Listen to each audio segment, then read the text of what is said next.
One of the things I can do to help people is to give more insight on things people can do to make better use of their money. And this goes for people who have money and people who don't, because a lot of the things that are coming down are going to impact all of us, from our Social Security to our taxes to everything, drug prices. And so we've got to get in the driver's seat of our money, regardless of what happens and regardless of who's in the White House. Hi, I'm Annette Bau, host of the Wealth Inside and Out podcast and founder of the Millionaire Insider. My mission is to help you simplify the money game so you can create a financially secure and fulfilled life without having to have a PhD or spend countless hours on your finances.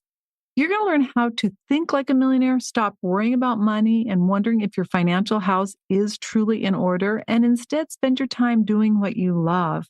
With over 3 decades advising 7, 8, and even 9-figure millionaires, and now joining that elite group, I'm in a unique position to help you make the best financial choices so you can create a secure financial future and retirement you love. This is the Wealth Inside and Out podcast. To access your free financial checkup, you can go to themillionaireinsider.com/FC. This checkup just gives you insight for you to really look at where you are and help you determine your next best step. So again, themillionaireinsider.com/FC. Today's free resource is our magical budget template. You can go to themillionaireinsider.com/MBT. After years of seeing people struggling with their spending plan, both broke people as well as wealthy people, I created a budget template that breaks out want and need expenses.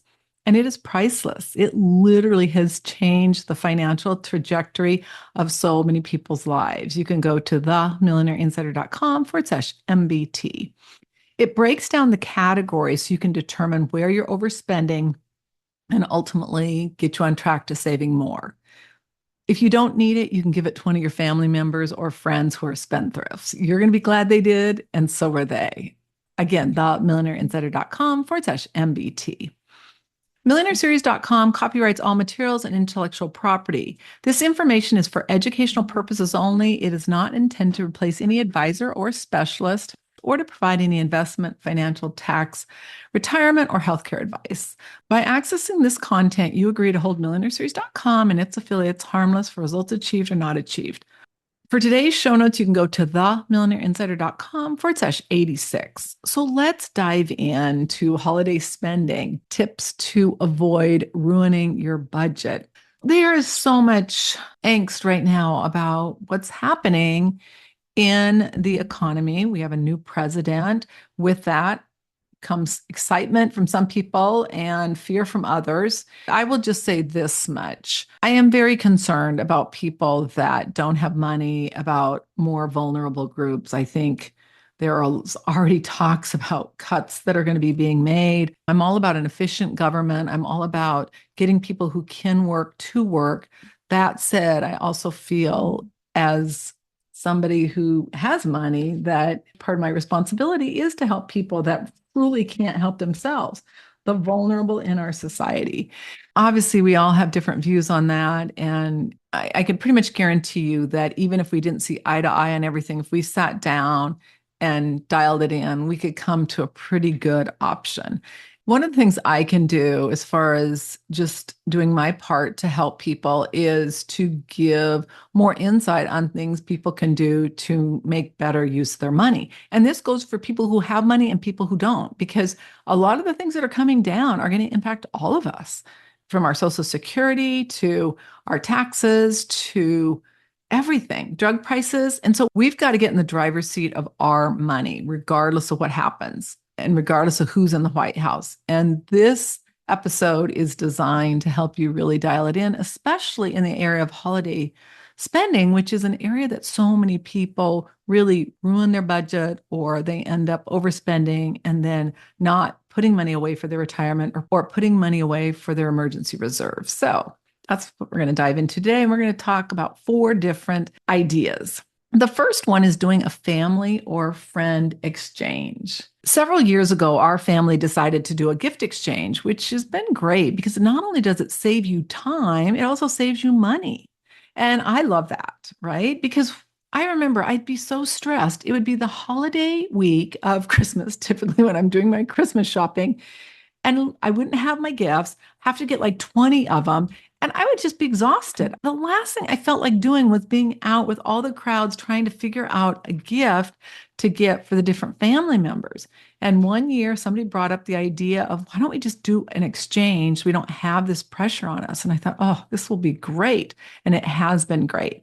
Now, our rules are that gifts are to be limited to $15 per gift. I do have a niece and I love her to death, but she doesn't always follow that. So sometimes I felt really like bad. I'm like, we've been really sticking with it to say, okay, so no one feels bad. And then her gifts have been more. So we probably go a little higher than that. I would say it's probably more like 30 to 50. And especially now that prices have gone up, it's a little bit more. But what's nice is that everyone gets one and they come to Christmas Eve, which we host with a wrapped gift. We haven't gotten our kids completely on board, so we normally get theirs. But even having to get like five of them is a lot easier than having to get, a ton of them. So it's worked out well. We then play games. Everyone gets a number, and then you can choose a gift. So number one goes first. They have a gift. Then the next person can either select a random gift or they can take the gift that someone before them got. And so if say you're number 15, then you could take any of the 14 gifts. And then the only thing I don't like about the game, which we played last year, is that I was the last one. So I got a gift, but then number one got to come in and take whatever gift they wanted. And they took mine, which was a massage thumper. And I'm like, really? And they're like, well, you already have one. I'm like, that's not the point. It's just one of those things where it's kind of fun. And what's more exciting about it is it does not wreak havoc on a person's budget and it takes the stress off of holiday shopping. So I think that one is such a good one and I love it. All right, the next is your donation to a charity.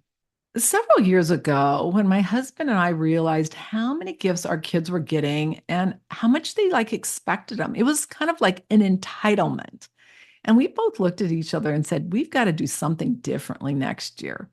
So what we did is we started having our children choose one gift, and then they could choose other gifts that we were going to donate to less fortunate children. We've probably come a little bit back around from that, where they get a few more gifts than one, but a lot of them are ones they can use. They'll be clothes, they will be things they need for school or things they need for their job or things like that.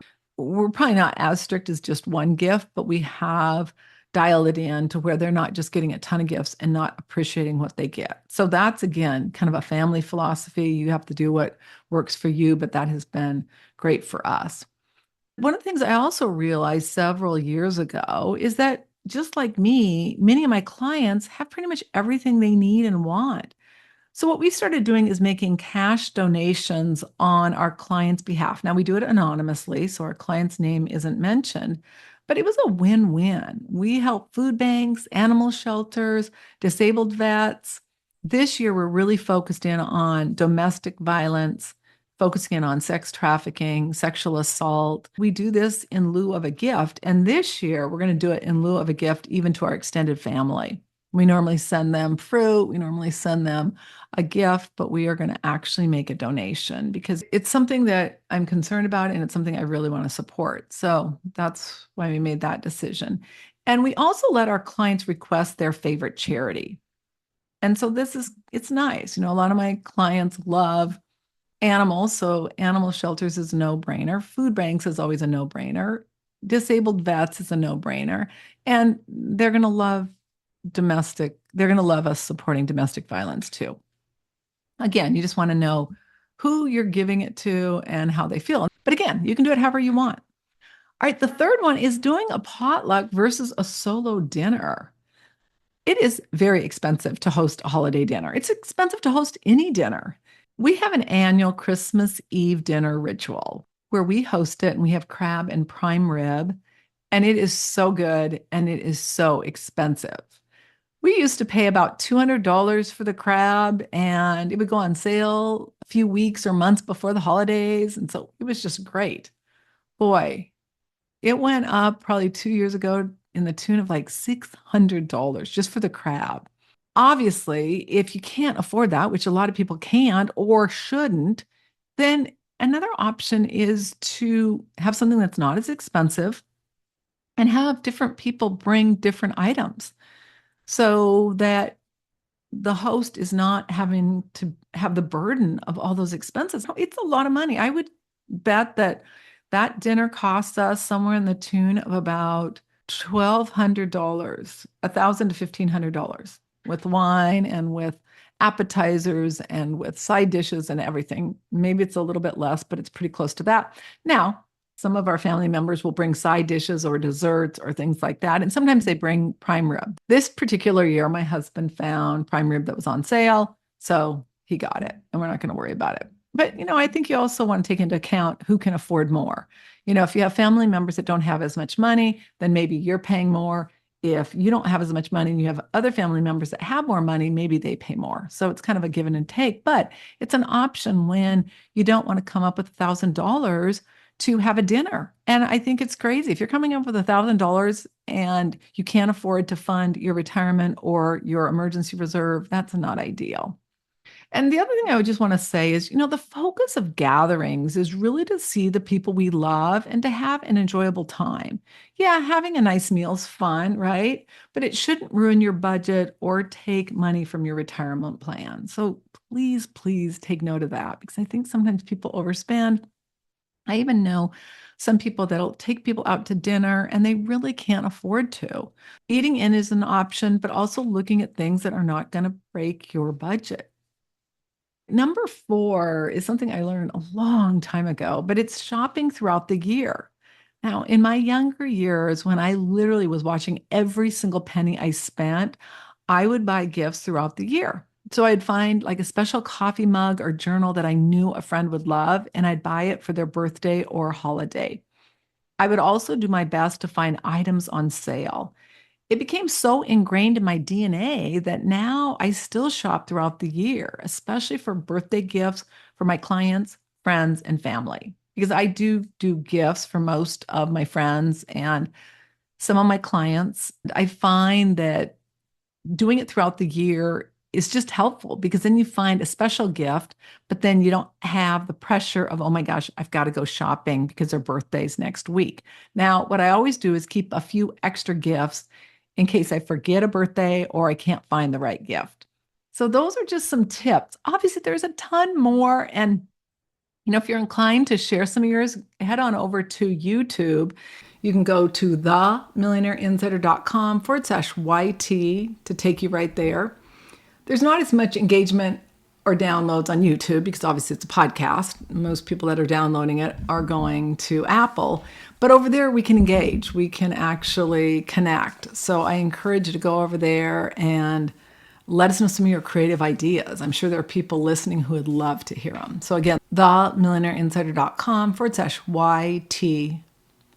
So there you have it. So let's recap on some creative ideas you can do to curb your holiday spending and avoid wreaking havoc on your budget.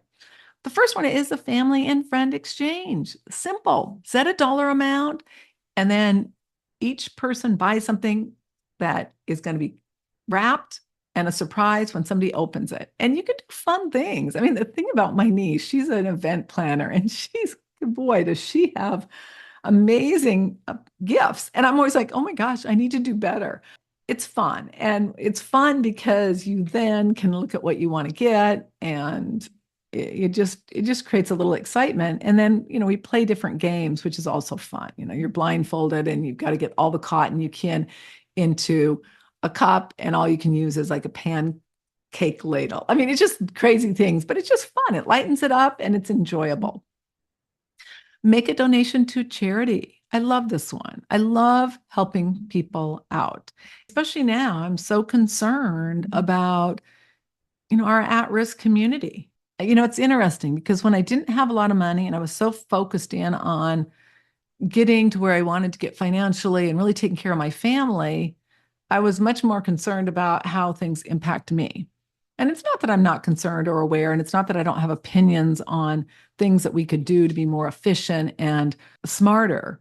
That said, I'm very sensitive to people who need our help and who are really in a situation or a bind where they are not able to work, or, God forbid, they're disabled, or they've lost their partner and they don't have enough money, whatever the scenario may be. So for me and my personality, making a donation to a charity instead of giving a gift to somebody who really doesn't need it is just warms my heart. And my friends and family feel the same way. Now, if you have ones that don't, then that might not work. Consider a potluck versus a solo dinner. Solo dinners are expensive, as I shared. I don't even know for sure how much we spend, but it's a lot.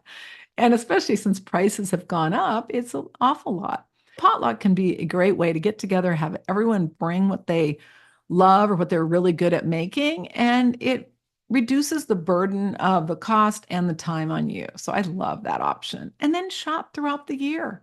It's amazing how many people I know that have money that shop at stores like Ross, TJ Maxx, Marshalls. And it's so interesting. And then the people that I see that don't have as much money, they're the ones that are shopping at Nordstrom's, Macy's, some of the more expensive places. Now, this isn't a judgment call, but it's interesting. One of the women that works out where I work out, she's just adorable. She worked at Nordstrom's forever. Somebody was asking her about a purse one day, and I had never even heard of it. I'm like, what? She goes, oh yeah, they're 10,000 a bag. I'm like, 10,000 for a purse? You got to be kidding me. She goes, no. She goes, but it's so funny. I said, I bet most of those people cannot afford it. She goes, that is so funny you say that. She said, yeah, most people would put like $2,000 down, then they'd come back and they'd be paying it, or they'd put it on like 3 or 4 credit cards. I thought, oh my gosh. That is just, to me, craziness. Unfortunately, some of those people are going to have a rude awakening in their retirement, and even a rude awakening possibly in their not too distant future. Hopefully, some of those people are going to wake up, meaning they're going to wake up and they're going to start making better choices. I think the one thing I would say in all of this, as far as not overspending, my friends, the days of relying on an employer or the government to take care of you, even in retirement, does not look like it's going to be happening. Now, my peers and I think there is going to probably be some Social Security around, but it's going to probably be less. And there's just a lot of uncertainty. And I think that the sooner you can start taking it into your hands, watching where you're spending money, making good choices, the better off you're going to be. Let's just say I'm wrong, which I pray I am wrong. And I say, gosh, Annette, you were so off. I've got so much more money coming from Social Security than I ever imagined. You'll be thanking me in that scenario too, because you'll be fine. I just think the more we can start getting resourceful, the more we can start paying attention to where our money goes, the better off we're going to be. And I'm going to be doing some other episodes. One of the things that we're doing is we're starting to dial it in too. We are making purchases, and I will be diving into this more in other episodes, but we are dialing it in right now as far as buying things that are going to be impacted by tariffs. There's a blow dryer I want, a curling iron I want, and these are high end. They're expensive. I'm kind of embarrassed to even admit how much they're going to cost. I've wanted them for a long time. Both are on sale, $100 off. And so I'm getting those. We're getting another Keurig. We're getting anything that is imported, but specifically if it's imported from China. As you may or may not know, the plan right now for tariffs is there will be a tariff on anything that comes into the country, 20 to 40%. But then as far as things that come from China, it's going to be 60%. So again, will it happen? Who knows? Maybe it'll just really motivate China to get in line and make our trade a little bit more equal. So, there are some potential good things that could come out of it, but there also are some things that could be devastating. And so I'm just doing my part and then really paying attention to where I'm spending money, where we're spending money. And I'm also reallocating my portfolio. And I may get into it in a future episode, but all I can tell you is that if you do have money, now would be a great time for you to reallocate it. So I hope that helped you, and I hope you enjoy your holidays without the burden of overspending or having to make up for the amount of money you spent, money that should be going into retirement or your emergency reserve. Instead, you can enjoy your holidays and enjoy your new year. On that note, you guys make it great. If you love the content of this podcast, please follow and subscribe to our channel so you get notified of episodes, and also give us a 5-star review and share a comment. We really appreciate it. Congratulations on taking another step to create a financially free life you love. If you're not sure about your financial future or that it's in order, or you are ready to stop worrying about money or possibly the fear of becoming a bag lady, ending up broke in retirement, or you simply are ready to know your financial house is in order so that you can have a bright financial future, please go to themillionaireinsider.com/NSF. And that doesn't stand for non-sufficient funds. It stands for Next Step Finance. It's the next best step of what you need to do so you can avoid an NSF notice in your future. Again, themillionaireinsider.com/NSF. The number of women who were not broke or poor while working or married is staggering. The entire mission of the Wealth Inside and Out podcast is to ensure you have the information for you, your family, your friends, anyone who's willing to listen to it and apply it so that you can create a financially free life you love. Again, themillionaireinsider.com/NSF. Until our next episode, take one action that will help you create a financially free life you love. I'm Annette Ba'u, your host. All international copyrights are reserved. Bye for now.